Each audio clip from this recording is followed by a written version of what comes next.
Hi friends, ಈ ವಿಡಿಯೋಗೆ ಮರಿದೆ ಒಂದು ಲೈಕನ್ನು ಮಾಡಿ. ಅದೇ ರೀತಿ ಯಾರಾದರೂ ಸಬ್ಸ್ಕ್ರೈಬ್ ಮಾಡಿಲ್ಲ ಅಂತಂದರೆ ಸಬ್ಸ್ಕ್ರೈಬ್ ಮಾಡಿಕೊಂಡು ಪಕ್ಕದಲ್ಲಿರುವ ಬೆಲ್ಲೈಕನ್ನನ್ನು ಒತ್ತಿ ಆಲ್ ಅಂತ ಪ್ರೆಸ್ ಮಾಡ್ಕೊಳ್ಳಿ.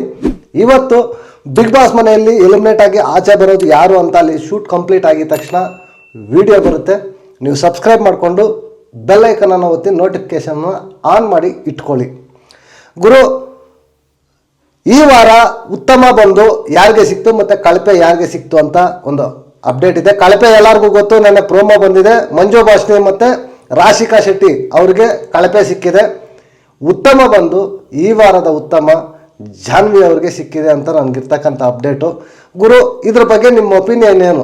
ಜಾನ್ವಿ ಅವ್ರಿಗೆ ಉತ್ತಮ ಸಿಕ್ಕಿರೋದು ಸರಿನಾ ಏನು ಅಂತ ಈ ವಿಡಿಯೋ ಕೆಳಗಡೆ ಕಮೆಂಟ್ ಮಾಡಿ ನೋಡೋಣ. ಎಪಿಸೋಡ್ ನೋಡಿದ್ದಾದಮೇಲೆ ನನ್ನ ಒಪಿನಿಯನ್ ಏನಿದೆ ಅದನ್ನು ನಾನು ಸ್ಟ್ರಾಂಗ್ ಆಗಿ ಹೇಳೋದಕ್ಕೆ ಟ್ರೈ ಮಾಡ್ತೀನಿ.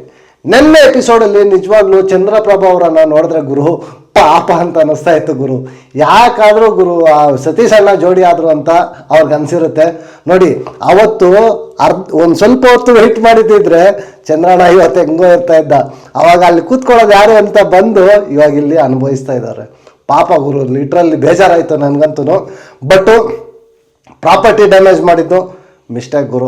ಅಟ್ಲೀಸ್ಟು ಕೊನೆಗೆ ಬಿಗ್ ಬಾಸ್ಗಾದರೂ ಒಂದು ಸಾರಿ ಕೇಳ್ಬಿಡ್ಬೇಕಾಗಿತ್ತು, ಕೇಳಿಲ್ಲ. ಇವತ್ತು ಅದಕ್ಕೊಂದು ಪನಿಷ್ಮೆಂಟ್ ಕೊಡ್ತಾರೆ ಗ್ಯಾರಂಟಿ ಅಂತ ಬಿಗ್ ಬಾಸ್ ಟೀಮು ಅಂತ ನಾನು ಅಂದ್ಕೊಂಡಿದ್ದೀನಿ. ನೋಡೋಣ ವೀಕೆಂಡಲ್ಲಿ ಏನೇನಾಗುತ್ತೆ ಏನು ಅಂತಂದ್ಬಿಟ್ಟು. ಸತೀಶ್ ಅಣ್ಣ, ಡಾಗ್ ಸತೀಶ್ ಅಣ್ಣ ಈ ಏಜಲ್ಲಿ ಈ ಬ್ಯೂಟಿ ಮೇಂಟೈನ್ ಮಾಡಿಕೊಂಡು ಏನು ಮಾಡಬೇಕು ಅಂತ ಅಂದ್ಕೊಂಡಿದ್ದಾರೋ ಗೊತ್ತಿಲ್ಲ ಗುರು. ಯಾವನಾದ್ರೂ 6 ಅವರ್ 7 ಅವರ್ ಬಾತ್ರೂಮಲ್ಲಿ ಹೋಗಿ ಸ್ನಾನ ಮಾಡ್ಕೊಂಡಿದ್ರೆ ಎಂಥವನಿಗೆ ತಾನೇ ಇರಿಟೇಷನ್ ಆಗಲ್ಲ ಗುರು.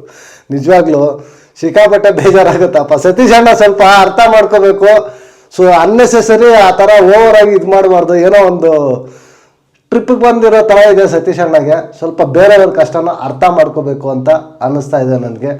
ಅದಾದಮೇಲೆ ನೆನ್ನೆ ಸುಮಾರು ಫೈಟ್ಗಳಾದವು ಗುರು. ಗಿಲ್ಲಿ ವರ್ಸಸ್ ಸತೀಶ್ ಅಣ್ಣ, ಅದಾದಮೇಲೆ ಧನು ವರ್ಸಸ್ ಸತೀಶ್ ಅಣ್ಣ. ಸುಮ್ಮನೆ ಅನ್ನೆಸೆಸರಿ ಫೈಟ್ಗಳು ಅಂತ ನನಗನ್ನಿಸ್ತು. ಎಲ್ಲದರಲ್ಲೂ ಸತೀಶ್ ಅಣ್ಣ ಮಿಸ್ಟೇಕೇ ಗುರು. ನೆನ್ನೆ ಬ್ಲೆಂಡರು ಸಾಲದಕ್ಕೆ ಈ ಕಡೆ ನಮ್ಮ ಚಂದ್ರಪ್ರಭಾ ಅವ್ರನ್ನ ಕೂಡ ಡ್ಯಾಮೇಜ್ ಮಾಡೋಕೆ ನೋಡ್ತಾ ಇದ್ದಾರೆ. ಡ್ರಾಮಾ ನಾಟಕ ಅಂತಂದ್ಬಿಟ್ಟು ಗುರು. ಯಾರು ಗುರು ಪಾಪ ಮನುಷ್ಯ ಗಂಟ್ಲು ಒಣಕೋಗಿ ಅಷ್ಟೆಲ್ಲ ಆಡ್ತಾ ಇದ್ದಾರೆ.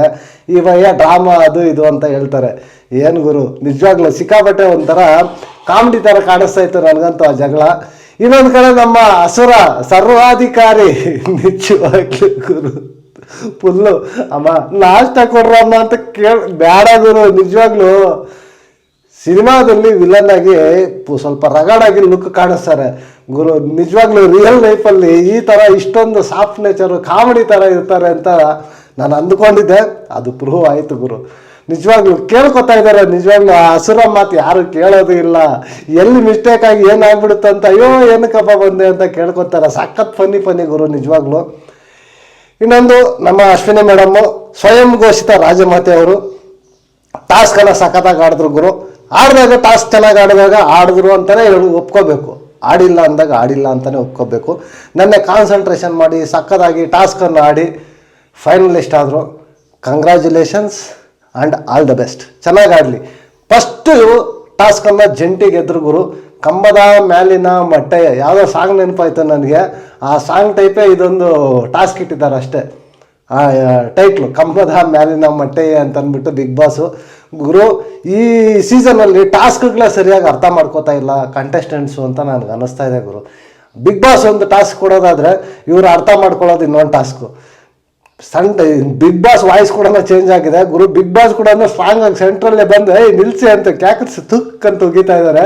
ಸಾಕತ್ತಾಗಿದೆ ಗುರು. ನಿಜವಾಗ್ಲೂ ಚೆನ್ನಾಗಿದೆ. ನೋಡಬೇಕು ಹೋಗ್ತಾ ಹೋಗ್ತಾ ಇದು ಯಾವ ರೀತಿ ಹೋಗುತ್ತೆ ಏನು ಅಂತ ಅಂದ್ಬಿಟ್ಟು ನೋಡಬೇಕು. ಭಾಳ ಇಂಟ್ರೆಸ್ಟಿಂಗ್ ಆಗಿದೆ. ಬಟ್ಟು ಮುಂದೆ ಗೇಮ್ ಹೋಗ್ತಾ ಹೋಗ್ತಾ ಹೋಗ್ತಾ ಟಫ್ ಆಗುತ್ತೆ. ನೋಡೋಣ ಹೆಂಗಾಗುತ್ತೆ ಏನು ಅಂತ. ಓವರ್ ಆಲ್ ಎಪಿಸೋಡಲ್ಲಿ ಏನೇನಾಯಿತು ಅನ್ನೋದ್ರ ಬಗ್ಗೆ ಡೀಟೇಲ್ಡ್ ಆಗಿ ಮಾತಾಡ್ಕೊಳ್ಳೋಣ. ಸ್ಟಾರ್ಟಿಂಗಲ್ಲೇ ಪಾಪ ಚಂದ್ರಪ್ರಭಾ ಫೈರ್ ಆಗಿಬಿಡ್ತಾರೆ. 6 ಅವರ್ 7 ಅವರ್ ಮನುಷ್ಯ ಯಾರಾದರೂ ಹೋಗಿ ಬಾತ್ರೂಮಲ್ಲಿದ್ದರೆ ಎಂಥವ್ರು ತಾನೇ ಕೂತ್ಕೊಂಡಿರ್ಬೇಕು ಅಂತಂದರೆ ಕಷ್ಟ ಗುರು. ಪಾಪ ಅವರು ಸ್ವಲ್ಪ ಕೆಲವೊಂದು ಕನಸುಗಳನ್ನೆಲ್ಲ ಹೊತ್ಕೊಂಡ್ಬಂದಿರ್ತಾರೆ. ಫುಲ್ಫಿಲ್ ಮಾಡ್ಕೋಬೇಕು. ಕೆಲವ್ರು ಕಷ್ಟ ಇರುತ್ತೆ, ಕೆಲವ್ರು ಕಷ್ಟ ಇರೋದಿಲ್ಲ. ಪಾಪ ಈ ಅಣ್ಣ ಚಂದ್ರಪ್ರಭಾ ಅಣ್ಣಗೆ ನೋಡಿದ್ರೆ ಏನೋ ಒಂದು ಪ್ರೂವ್ ಮಾಡ್ಕೋಬೇಕು ಅನ್ನೋದು ಇವ್ರಿಗಿದೆ. ಆ ಕಡೆ ಸತೀಶ್ ಅಣ್ಣಗೇನೋ ಸುಮ್ಮನೆ ಟೈಮ್ ಪಾಸ್ ಬಂದಿರೋ ಥರ ಇದ್ದಾರೆ. ಟಾಸ್ಕ್ ಆಡಬೇಕು ಅಂತಿಲ್ಲ, ಏನೂ ಇಲ್ಲ, ಆರಾಮಾಗಿ ಇರೋಷ್ಟು ದಿನ ಇರೋಣ ಹೋಗೋಣ ಅನ್ನೋ ಥರ ಇದ್ದಾರೆ ನೋಡಿದ್ರೆ ಅವರು. ನಿಜವಾಗ್ಲೂ ಈ ಥರ ಇದ್ದರೆ ಪಾಪ ಕಷ್ಟ ಆಗುತ್ತೆ ಗುರು. ಅವಯ ನೀರು ಕುಡಿಯೋಕ್ಕೂ ಹೋಗ್ದೆ ಅಲ್ಲಿ ಕೂತ್ಕೊಂಡು 4-5 ಜನ ಹೋಗಿ ಸ್ನಾನ ಮಾಡ್ಕೊಂಬಂದ್ರೆ ಯಪ್ಪ ಈಚೆ ಬಂದಿಲ್ಲ ಅಂತಂದರೆ ಎಂಥ ತಾನೆ ಅರ್ಥ ಆಗಲ್ಲ ಗುರು. ಹೇಳಿ ನಿಜವಾಗ್ಲೂ ಚಂದ್ರಪ್ರಭಾ ಫ್ರಸ್ಟ್ರೇಷನಲ್ಲಿ ಅರ್ಥ ಇದೆ ಗುರು. ಬಟ್ ವೀಕೆಂಡಲ್ಲಿ ಏನಾದರೂ ಒಂದು ಪರಿಹಾರ ಕೊಡಬೇಕಿದ್ದಕ್ಕೆ ಅಂತ ನನಗೆ ಅನಿಸ್ತದೆ. ಅಟ್ಲೀಸ್ಟು ಜಂಟಿಗಳಲ್ಲಿ ಶಫಲ್ಸ್ ಮಾಡಿಸಿದ್ರೆ ಚೆನ್ನಾಗಿರುತ್ತೆ ಅಂತ ಅನಿಸ್ತಾ ಇದೆ. ಫಾರ್ ಎ ಚೇಂಜ್ ಥರ ಆ ಥರ ಏನಾದರೂ ಮಾಡಿದ್ರೆ ಒಂದು ಸ್ವಲ್ಪ ಪಾಪ ಅವ ಏನಾಗೆ ರಿಲೀಫ್ ಆದರೂ ಸಿಗ್ಬೋದು. ನೋಡೋಣ. ಆ ಥರ ಮಾಡಲ್ಲ. ಬಿಗ್ ಬಾಸ್ಗೆ ಬೇಕಾಗಿರೋದು ಇದೇ ಗಲಾಟೆಗಳು ಕಂಟಿನ್ಯೂ ಮಾಡ್ತಾರೆ. ಕೋಪದಲ್ಲಿ ಬಂದು ಆ ರೂಲ್ಸ್ ಬ್ರೇಕ್ ಮಾಡಿ ಗ್ಲಾಸ್ನೆಲ್ಲ ಹೊಡಿತಾರೆ. ಈ ಕಡೆ ಹಸುರಾಗಾದರೆ ಫುಲ್ಲು ಅಯ್ಯೋ ಇನ್ನೊಂದು ಶಿಕ್ಷೆ ಕೊಟ್ಬಿಡ್ತಾರೆ ಏನೋ ಅಂತ ಇವ್ರು ಇನ್ನೊಂದು ಕಡೆ ಸ್ಟಾರ್ಟ್ ಮಾಡ್ತಾರೆ. ಆ ಕಡೆ ಹೋಗಿ ಮತ್ತು ಎಲ್ಲ ಸತೀಶ್ ಅಣ್ಣ ಕಾಯ್ಕೊಂಡಿದ್ದು ವೆಲ್ಕಮ್ ಕೊಡ್ತಾರೆ. ಆ ಸತೀಶ್ ಅಣ್ಣ ಆದರೆ ಇರಬೇಕಷ್ಟೇ. ಆ ಅಪ್ಪನ ನೋಡಿದ್ರೆ ನನಗೆ ಯಾರ್ಮುಗಮ್ಮು ರವಿಶಂಕರ್ ನೆನಪು ಬರ್ತಾರೆ. ವಾಯ್ಸು ಎಲ್ಲ ಅದೇ ಥರ, ಒಂದು ಸ್ವಲ್ಪ ನಿಜವಾಗ್ಲೂ ಹೈಟು ಎಲ್ಲ ನನಗೆ ಅದೇ ಥರ ಕಾಣಿಸ್ತಾರೆ. ನೋಡ್ಬೇಕು. ನಾನು ತಪ್ಪು ಮಾಡಿಲ್ಲ, ನಾನು ಎಷ್ಟೊತ್ತಾದರೂ ಸರಿ ಇರಲೇಬೇಕು ಇವರು ಅನ್ನೋ ಥರ ಅವರು ಮಾತಾಡ್ತಾರೆ. ನಿಜವಾಗಿ ಅಲ್ಲಿ ಇನ್ನೊಂದು ಕಾಮಿಡಿ ನನಗೆ ಸಿಕ್ಕಾಪಟ್ಟೆ ನಗು ಬಂದ್ಬಿಡ್ತು ಗುರು ನನ್ನ ಎಪಿಸೋಡಲ್ಲಿ. ಏನು ಅಂತಂದರೆ ಚಂದ್ರಣ್ಣನಿಗೆ ಎಲ್ಲ ಪ್ಲಾನ್ ಮಾಡ್ತಾರೆ. ಚಂದ್ರಣ್ಣ ಹೋಗ್ಬಿಟ್ಟು ನೀನು ಇವ್ರಿಗೆ ಬಾತ್ರೂಮಲ್ಲೇ ಹೊಡ್ಕೊಳ್ಳೋ ಥರ ಕ್ವಾಟ್ಲೆ ಕೊಡು ಅಂತಂದ್ಬಿಟ್ಟು ಅವ್ರಿಗೆ ಐಡಿಯಾ ಕೊಟ್ಬಿಟ್ಟು ಅವ್ರು ಬರೋದಿಲ್ಲ ಅಂತಂದ್ಬಿಟ್ಟು ಅವ್ರಿಗೆ ಹೋಗ್ತಾ ಇದ್ರೆ ಇವ್ರು ಹೇಳ್ತಾರೆ ಸತೀಶ್ ಅಣ್ಣ ನಾನು ಇಲ್ಲೇ ಕೂತಿರ್ತೀನಿ, ಕೂದಲು ಒಣಗ್ತು ಅಂದ್ರೆ ಮತ್ತೆ ಸ್ನಾನಕ್ಕೆ ಹೋಗ್ತೀನಿ ಅಂದರು. ಗುರು ಕಾಕ್ರ ಸತೀಶ್ ನಿನ್ನ ಮನುಷ್ಯನ ಅಂತ ಬರ್ತಾರೆ ಗುರು. ಇವಾಗ ಹೋದ್ರೆ ಮತ್ತಿನ್ನಾರು ಬರಲ್ಲ ಸ್ನಾನಕ್ಕೆ. ಸಿಕ್ಕಾಪಟ್ಟೆ ನಗ್ದು ಸಾಕಾಗಾಯ್ತು ಗುರು ನನಗಂತೂ. ಸಿಕ್ಕಾಪಟ್ಟೆ ನಗು ಗುರು ನನ್ನ ನಿಜವಾಗ್ಲು. ಒಟ್ನಲ್ಲಿ ನಾನಂತೂ ಆ ಜಗಳ ಥರ ನೋಡಿಲ್ಲ, ಒಂಥರ ಫನ್ನಿಯಾಗಿ ನೋಡಿದೆ. ಸಖತ್ ಎಂಜಾಯ್ ಮಾಡಿದೆ ಗುರು ನಿಜವಾಗ್ಲೂ ಲಿಟ್ರಲ್ಲಿ. ಅಯ್ಯೋ ಕರ್ಮ ನೋಡಬೇಕು. ಅದಾದಮೇಲೆ ಬರ್ತಾರೆ ಒಂದು ಕಡೆ ಧನು ಬಂದು ಫೈರ್ ಆಗ್ತಾರೆ. ಧನು ಮೇಲೆ ಫಸ್ಟ್ ಹೋಗೋದು ಬಂದ್ಬಿಟ್ಟು ಸತೀಶ್ ಅಣ್ಣ ಹಿಂಗೆ ಮೇಲೆನೇ ಹೋಗ್ತಾರೆ. ಅದಕ್ಕೆ ಆ ಕಡೆಯಿಂದ ಅವರಿಬ್ಬರಿಗೂ ಹಳೆ ದ್ವೇಷ ಬೇರೆ ಇತ್ತು. ಡಾಗ್ ಸತೀಶ್ ಅಂತ ಅಂದ್ಬಿಟ್ರು, ನಾಯಿ ಸತೀಶ ಅಂದರು ಅಂತ ಕೇವಲವಾಗಿ ಅಂತ ಅವ್ರು ಮಾತಾಡಿದರು. ಅದನ್ನೆಲ್ಲ ಮನಸ್ಸಲ್ಲಿ ಇಟ್ಕೊಂಡು ಸ್ವಲ್ಪ ರೈಸ್ ಆದರು ಇಬ್ಬರು ಒಂದು ಕಡೆಯಿಂದ. ಇಲ್ಲಿ ಸತೀಶ್ ಅಣ್ಣನೇ ಫಸ್ಟು ಮೂವ್ ಆಗಿದ್ದು. ಆ ಕಡೆ ಅವ್ರು ಕೇಳ್ತಾರೆ, ಯಾಕಂತಂದರೆ ಪನಿಷ್ಮೆಂಟ್ ಬರೋದು ಅವ್ರಿಗೆ, ರೂಲ್ಸ್ ಬ್ರೇಕ್ ಮಾಡಿ ಇವರಿಂದ ಆದರೂ ಕೂಡ ಪನಿಷ್ಮೆಂಟ್ ಅವ್ರಿಗೆ. ನೋಡ್ಬೇಕು ಯಾವ ರೀತಿ ಇರುತ್ತೆ ಏನು ಅಂತ. ಓವರಾಲ್ ಆಗಿ ನೋಡಿದಾಗ ಇಲ್ಲಿ ಅಶ್ವಿನಿ ಮೇಡಮ್ಮು ಎಲ್ಲ ಬಂದು ಒಂದು ಕಡೆಯಿಂದ ಸಾಲ್ವ್ ಮಾಡ್ತಾ ಇದ್ದಾರೆ. ಗುರು ನನಗೆ ಏನು ಅನ್ನಿಸ್ತಾ ಇದೆ ಅಂತಂದರೆ ಅಲ್ಲಿ ಎಲ್ಲ ಹೌಸನ್ನು ಬಂದು ಅಶ್ವಿನಿ ಮೇಡಮ್ ಕಂಟ್ರೋಲ್ ತೊಗೊಳೋದಕ್ಕೆ ನೋಡ್ತಾ ಇದ್ದಾರೆ ಅಂತ ನನಗೆ ಅನ್ನಿಸ್ತಾ ಇದೆ. ಇವ್ರಿಗೂ ಬುದ್ಧಿ ಇಲ್ಲ, ಕ್ಲೀನಾಗಿ ಹೋಗಿ ಅವ್ರ ಕೈ ಕೊಡ್ತಾ ಇದ್ದಾರೆ ಎಲ್ಲ ತಲೆಗಳನ್ನು ಅಂತ ನನಗೆ ಅನ್ನಿಸ್ತಾ ಇದೆ ಗುರು. ಅದೆಲ್ಲ ಆದಮೇಲೆ ನೆಕ್ಸ್ಟು ಗಿಲ್ಲಿ ಬಂದು ರೈಸ್ ಆಗ್ತಾರೆ. ಗಿಲ್ಲಿ ಕೂಡ ನಿಜವಾಗ್ಲೂ ಒಂದು ಕಡೆಯಿಂದ ಅವನು ಹೇಳ್ತಾರೆ, ಗಿಲ್ಲಿ ಹೇಳ್ತಾರೆ ಕಾವ್ಯ ಮತ್ತು ಚಂದ್ರಬಾಬು ಅವ್ರಿಗೆ ಏನಾದರೂ ಇದಾದರೆ ನಾನು ಸ್ಟ್ಯಾಂಡ್ ತಗೋತೀನಿ ಅಂತ ಬಂದು ಸ್ಟ್ಯಾಂಡ್ ತಗೊಂಡ್ರು ಗುರು. ಬಟ್ ಗಿಲ್ಲಿ ಸ್ವಲ್ಪ ಜಾಸ್ತಿ ಮಾತಾಡಿದ್ರೇನೋ ಅಂತ ಸತೀಶ ಹಂಗು ಹಿಂಗು ಅಂತ ಮಾತಾಡಿದ್ರು ಅಂತ ನನಗೆ ಅನ್ನಿಸ್ತು. ಬಟ್ ಆ ಸತೀಶ್ ಅಣ್ಣ ಮಾಡೋ ರೇಂಜ್ ಬಿಲ್ಡಪ್ ನೋಡಿದ್ರೆ ತಪ್ಪೇನಿಲ್ಲ ಅನ್ನೋ ಥರ ಇದೆ ಗುರು ನಿಜವಾಗ್ಲು. ಗಿಲ್ಲಿ ಮನೆಯಲ್ಲಿ ಒಂದು ಟ್ರೂ ಎಂಟರ್ಟೈನರ್ ಗುರು. ಎಲ್ಲ ರೀತಿಯಲ್ಲೂ ಕೂಡ ಸಕ್ಕದಾಗಿ ಎಂಟರ್ಟೈನ್ಮೆಂಟ್ ಮಾಡ್ದ. ಸಕ್ಕದಾಗಿದೆ ಗಿಲ್ಲಿ ಮಾತ್ರ, ಸಕ್ಕದಾಗಿತ್ತು. ಕೊನೆಗೆ ಎಲ್ಲ ಇಲ್ಲಿ ಕಿತ್ತಾಡ್ತಾ ಇದ್ರೆ ಆ ಕಡೆ ಹಸುರಾದ್ ಬಂದ್ಬಿಟ್ಟು ಅಮ್ಮ ನಾಷ್ಟದ ಕತೆ ನೋಡ್ರ ಅಮ್ಮ, ಮೀಟಿಂಗ್ ಇರಲಿ ಟಿಫನ್ ಕತೆ ನೋಡ್ರ ಅಮ್ಮ ಕೇಳ್ಕೊತಾರೆ ಗುರು ನಿಜವಾಗ್ಲು. ಇವರು ರಾಜಮಾತೆ ಇವರೆಲ್ಲ ಆದರೆ ನಾವು ಸ್ವಾಭಿಮಾನ ಬಿಡಲ್ಲ, ಟಿಫನ್ ಬೇಕಾಗಿದ್ರೆ ಬಿಟ್ಬಿಡ್ತೀವಿ ಅಂತ ಅವರೊಂದು ಕಡೆ ಬಂದು ಇವ್ರು ರಿಕ್ವೆಸ್ಟ್ ಮಾಡ್ಕೊಳ್ಳೋದು ಒಂಥರ ಸಾಕಾಗಿತ್ತು ಗುರು ನಿಜವಾಗ್ಲೂ. ಫನ್ನಿಯಾಗಿ ಓವರಾಲ್ ನೋಡಿದಾಗ ನೆಕ್ಸ್ಟ್ ಬಂದು ಅಲ್ಲಿ ಸತೀಶ್ ಅಣ್ಣನೇ ಎಲ್ಲ ಕ್ಲೀನ್ ಮಾಡ್ತಾರೆ. ಹೊಡೆದಿರೋ ಗಾಜ್ ಪೀಸ್ಗಳನ್ನೆಲ್ಲ ಕ್ಲೀನ್ ಮಾಡಿ ಅಲ್ಲಿ ಚಂದ್ರಪ್ರಭು ಅವ್ರು ಕೂಡ ಹೇಳ್ತಾರೆ, ಅಯ್ಯೋ ನಾಟಕ ಗೀಟ್ಕ ಅವೆಲ್ಲ ಹೇಳ್ಬೇಡಯ್ಯ, ನಾನೇನು ನಾಟಕ ಆಡೋದನ್ನ ಅಂತ ಅಂದ್ಬಿಟ್ಟು ಅದಕ್ಕೆ ಅವ್ರು ಕೂತ್ಕೊಂಡು ಕ್ಲಾರಿಫಿಕೇಷನ್ ಆಗೋದು. ಫೈನಲಿ ಎಲ್ಲ ಒಂದಾಗಿ ಒಂದು ಕಡೆಯಿಂದ ಇದು ಮಾಡ್ತಾರೆ. ಕೊನೆಗೆ ಒಂದು ಬಿಗ್ ಬಾಸು ಒಂದು ಇದನ್ನು ಕೊಡ್ತಾರೆ, ಟಾಸ್ಕನ್ನು ಕೊಡ್ತಾರೆ. ಕಂಬದ ಮ್ಯಾಲಿನ ಮೊಟ್ಟೆಯ ಟಾಸ್ಕನ್ನು ಕೊಡ್ತಾರೆ.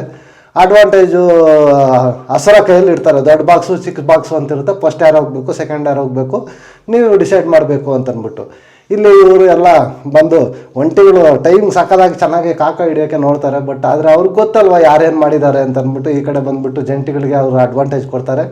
ಒಂಟಿಗಳು ಫಸ್ಟ್ ಹೋಗ್ತಾರೆ. ಆ ಫಸ್ಟ್ ಇದರಲ್ಲಿ ಆ ಟಾಸ್ಕ್ನ ಅರ್ಥ ಮಾಡ್ಕೊಳ್ಳೋದು ಇಲ್ಲ. ಅವರು ಆ ಕೋಲಿಂದ ಮೊಟ್ಟೆನ ತಳ್ಳಬೇಕು ಆ ಇದರಲ್ಲಿ ಅಂತಂದ್ಬಿಟ್ಟು ಅನ್ಕೋತಾರೆ. ಆ ಥರ ತಳ್ತಾರೆ. ಸೆಂಟ್ರಲ್ಲಿ ಬಿಗ್ ಬಾಸ್ ಬಂದು ಕ್ಯಾಕರ್ಸ್ ಉಗಿತಾರೆ, ಟಾಸ್ಕ್ನ ಅರ್ಥ ಮಾಡ್ಕೊಂಡಿಲ್ಲ ಅಂತಂದ್ಬಿಟ್ಟು ಹೇಳ್ತಾರೆ. ಎಲ್ಲಾದರೂ ಬರ್ದಿದೆಯಾ ಕೋಲಿಂದ ತಳ್ಳಬೇಕು ಅಂತ? ಇಲ್ಲ ಅಂತ ಹೇಳ್ತಾರೆ. ಕೊನೆಗೆ ಹೋಗಿ ಇದರಲ್ಲೇ ಹಾಕಬೇಕು ಅಂತ ಈ ಇದರಲ್ಲಿ ಆ ಕಡೆ ಒಂದು 3 ಆಡಬೇಕು, ಈ ಕಡೆ 3 ಆಡಬೇಕು ಅಂತ ಹೇಳ್ತಾರೆ. ಆ ಕಡೆ ಅಶ್ವಿನಿ ಗೌಡ ಮತ್ತು ಧನುಷು ಮತ್ತು ನಮ್ಮ ಇವರು ಧ್ರುವ ಅಂತ ಆಡ್ತಾರೆ. ಈ ಕಡೆ ಬಂದು ಗಿಲ್ಲಿ, ಚಂದ್ರಪ್ರಭಾ ಮತ್ತು ಮಾಳು ನಿಪ್ನಲ್ಲಿ ಆಡ್ತಾರೆ. ಗುರು ಟಾಸ್ಕ್ ಎಲ್ಲ ಸಕ್ಕದಾಗಿತ್ತು. ಬಟ್ ಜಂಟಿ ಟೀಮು ಸಕ್ಕದಾಗಿ ಆಟ ಆಡ್ತಾರೆ, ಗೆಲ್ತಾರೆ. ಫಸ್ಟ್ ಟಾಸ್ಕನ್ನು ಗೆಲ್ತಾರೆ. ಗಿಲ್ಲಿ ಚೆನ್ನಾಗಿ ಎಂಜಾಯ್ ಮಾಡ್ತಾನೆ, ಚೆನ್ನಾಗಿ ಉರಿಸ್ತಾನೆ, ಸಕ್ಕದಾಗಿತ್ತು. ಎಲ್ಲ ಖುಷಿಪಟ್ಟರು. ಅದೆಲ್ಲ ಆದಮೇಲೆ ನೆಕ್ಸ್ಟು ಬಂದುಬಿಟ್ಟು ಸ್ಟಾರ್ಟ್ ಮಾಡ್ತಾರೆ. ಈ ಇದರಲ್ಲಿ ಗೆದ್ದಿರೋ ತಂಡದಿಂದ ಒಬ್ಬರನ್ನ ಫೈನಲಿಸ್ಟ್ ಆಗಿ ಆಯ್ಕೆ ಮಾಡಬೇಕು ಅಂತಂದ್ಬಿಟ್ಟು ಈ ಕಡೆ ಮಾಳು ನಿಪ್ನಾಳ್ ಮತ್ತು ಸ್ಪಂದನ ಅವರನ್ನು ಆಯ್ಕೆ ಮಾಡ್ತಾರೆ. ಯಾಕಂದರೆ ನಾಮಿನೇಷನ್ಸಲ್ಲಿದ್ದಾರೆ ಅಂತಂದ್ಬಿಟ್ಟು ರೀಸನ್ ತಗೊಂಡು ಒಂದು ಇದನ್ನು ಇದು ಮಾಡ್ತಾರೆ. ಆ ಕಡೆ ಈ ಜಾನ್ವಿ ಅವ್ರು ಬಂದುಬಿಟ್ಟು ಅವ್ರ ಮಾತುಗಳೇನು ಗುರು ಸಕ್ಕದಾಗಿ ವರಷ್ಟಾಗಿದೆ ಗುರು. ನಿಜವಾಗ್ಲು ನನಗೊಂದು ಚೂರು ಇಷ್ಟ ಆಗ್ತಾಯಿಲ್ಲ ಅವ್ರ ಜಾನ್ವಿ ಅವ್ರ ಮಾತುಗಳು. ಅನುನಾಯಿಗಳು ಏನು ಗುರು ಈ ಥರ ಬರ್ತಾ ಬರ್ತಾ ಬರ್ತಾ ಇವರು ನಾನು ಈ ಥರ ಹೇಳ್ಬಾರ್ದೇನೋ ಹೇಳ್ತಾ ಇದ್ದೀನಿ. ಹೋಗ್ಬಿಟ್ಟು ಅಶ್ವಿನಿ ಮೇಡಮ್ ಅವರ ಪಪ್ಪೆಟ್ ಆಗ್ತಾಯಿದ್ದಾರೆ ಇವರು, ಚಮಚ ಥರ ಆಗ್ತಾಯಿದ್ದಾರೆ ಜಾನ್ವಿ ಮೇಡಮ್. ಸಖತ್ ಬೇಜಾರಾಗ್ತಾಯಿದೆ ಗುರು. ಇದೇ ಥರ ಇದ್ರೆ ಕಷ್ಟ ಗುರು, ಕಷ್ಟ. ಇವ್ರು ಅದೆಲ್ಲ ಏನು ಗೊತ್ತಾ ಗುರು, ಗೆಲ್ಲಲ್ಲ. ಎಷ್ಟು ದಿನ ಆದ್ರೆ ಅಷ್ಟು ದಿನ ಪೇಮೆಂಟ್ಗೋಸ್ಕರ ಸರ್ವೈವಲ್ ಆಗ್ತಾಯಿದ್ದಾರೆ ಅಷ್ಟೇ ಅನಿಸುತ್ತೆ ನನಗೆ ನಿಜವಾಗ್ಲು. ಸಖತ್ ಬೇಜಾರಾಗುತ್ತೆ. ಏನು ಈ ಥರ ಮಾತುಗಳೆಲ್ಲ ಮಾತಾಡ್ತಾರ. ಅದೇ ಬೇರೆಯವ್ರು ಮಾತಾಡ್ತಾಗ ಏನು ಅವಳು ಇವಳು ಅಂತ ಮಾತಾಡ್ತೀಯ ಆ ಥರ ಈ ಥರ ಅಂತ ಇವರು ಮಾತಾಡೋದು. ಬಟ್ ಇವರು ಮಾತಾಡಬೇಕಲ್ಲ, ಇವ್ರ ಮನೆ ದೋಸೆ ತೂತಿದೆ, ಇನ್ನು ಬೇರೆಯವ್ರ ಮನೆ ಮಾತಾಡೋಕ್ಕೋದ್ರೆ ಆಗುತ್ತಾ ಹೇಳಿ. ಸಖತ್ ಬೇಜಾರಾಯಿತು. ಅದೆಲ್ಲ ಆದಮೇಲೆ ಲಾಸ್ಟ್ ಫೈನಲ್ ಟಾಸ್ಕ್ ಕೊಡ್ತಾರೆ. ಬಕೆಟಿಂದ ಬಾಲ್ ಫೈನಲಿಸ್ಟ್ ಯಾರು ಅಂತ ಡಿಸೈಡ್ ಮಾಡೋದು ಕೊನೆ ಟಾಸ್ಕು. ಒಬ್ಬೊಬ್ಬರನ್ನ ಸಪೋರ್ಟ್ ತೊಗೋಬೇಕು ಅಂದಾಗ ಮಾಳು ಬಂದು ಸ್ಪಂದನ ಸಪೋರ್ಟ್ ತೊಗೋತಾರೆ. ಆ ಕಡೆ ಅಶ್ವಿನಿ ಗೌಡ ಬಂದು ಇವರು ಯಾರು ನಮ್ಮ ಧನುಷ್ ಅವ್ರನ್ನ ಆಯ್ಕೆ ಮಾಡ್ಕೊತಾರೆ. ಅವರು ಸ್ಟ್ರಾಟಜಿ ಸಕ್ಕದಾಗಿದೆ, ಯಾರನ್ನ ಚೆನ್ನಾಗಿ ಸೆಲೆಕ್ಟ್ ಮಾಡ್ಕೋಬೇಕು ಅಂತ ಸ್ಟ್ರಾಂಗಾಗಿ ಅವರು ಸೆಲೆಕ್ಟ್ ಮಾಡ್ಕೊಂಡ್ರು. ಬಟ್ ಅದು ತುಂಬ ಫೋಕಸ್ ಮಾಡಬೇಕು ಗುರು, ಕಾನ್ಸಂಟ್ರೇಷನ್ ಮಾಡಬೇಕು. ಸಕ್ಕದಾಗಿ ಆಟ ಆಡಿದ್ರು. ಅಶ್ವಿನಿ ಮೇಡಮ್ ಎಕ್ಸ್ಟ್ರಾಡಿನರಿ ಆಡಿದ್ರು ಗುರು. ಈ ಗೇಮ್ ಮಾತ್ರ ಸಕ್ಕದಾಗಿ ಚೆನ್ನಾಗಿ ಆಟ ಆಡಿದ್ರು, ಗೆದ್ದರು. ಈ ಕಡೆ ಮಾಳು ಸ್ವಲ್ಪ ಕಾನ್ಸಂಟ್ರೇಷನ್ ಮಿಸ್ ಮಾಡಿಕೊಂಡು ಗಲಿಬಿಲಿ ಮಾಡಿಕೊಂಡು ಸಕ್ಕದಾಗಿ ಆಟ ಆಡೋದಕ್ಕೆ ಟ್ರೈ ಮಾಡಿದ್ರು. ಬಟ್ ಆಗಲಿಲ್ಲ ಗುರು, ಕಾನ್ಸಂಟ್ರೇಷನ್ ಮಾಡೋಕ್ಕಾಗಲಿಲ್ಲ. ಕೊನೆಯದಾಗಿ ಅಶ್ವಿನಿ ಮೇಡಮ್ಮು ಫೈನಲಿಸ್ಟ್ ಆಗಿದ್ದಾರೆ. ನೋಡೋಣ ನೆಕ್ಸ್ಟು ಅವ್ರಿಗೊಂದು ಪವರ್ ಕೊಡ್ತಾರೆ. ಇವಾಗ ಹಸಿರ ಸುಧೀರ್ ಕೊಟ್ಟಿರೋ ಥರ ನೆಕ್ಸ್ಟು ಅಸುರಿ ಅಂತ ಅವ್ರಿಗೆ ಮಾಡ್ತಾರೆ. ಆವಾಗ ಅವ್ರಿಗೆ ಮುಸುರೆ ಮಾಡ್ತಾರೆ ಎಲ್ಲರೂ ಅಂತ ನಾನು ಅಂದ್ಕೊಂಡಿದ್ದೀನಿ. ಮಾಡಬೇಕು, ಅದೇ ಗೇಮು. ಏನು ಮಾಡ್ತಾರೋ ಗೊತ್ತಿಲ್ಲ, ನೋಡೋಣ. ಆ ಥರ ಆಗೋದಕ್ಕೆ ಅಶ್ವಿನಿ ಮೇಡಮ್ ಬಿಡೋದು ಇಲ್ಲ ಅಂತ ನಾನು ಅಂದ್ಕೊಂಡಿದ್ದೀನಿ. ಯಾಕಂದರೆ ಗೇಮರ್ ಅವರು, ಅವ್ರಿಗೆ ಎಲ್ಲಿ ಗೇಮ್ ಆಡಬೇಕು ಚೆನ್ನಾಗಿ ಗೊತ್ತು. ನೋಡೋಣ, ಹೋಪ್ ಫಾರ್ ದಿ ಬೆಸ್ಟ್ ಅಂತ ಹೇಳ್ತಾ ಈ ವಿಡಿಯೋ ಇಲ್ಲಿಗೆ ಮುಗಿಸ್ತಾ ಇದ್ದೀನಿ. ನೆಕ್ಸ್ಟ್ ವಿಡಿಯೋದಲ್ಲಿ ಸಿಗೋಣ. ಅಂಟಿಲ್ ಟೇಕ್ ಕೇರ್, ಬಾಯ್ ಬಾಯ್, ನಮಸ್ತೆ.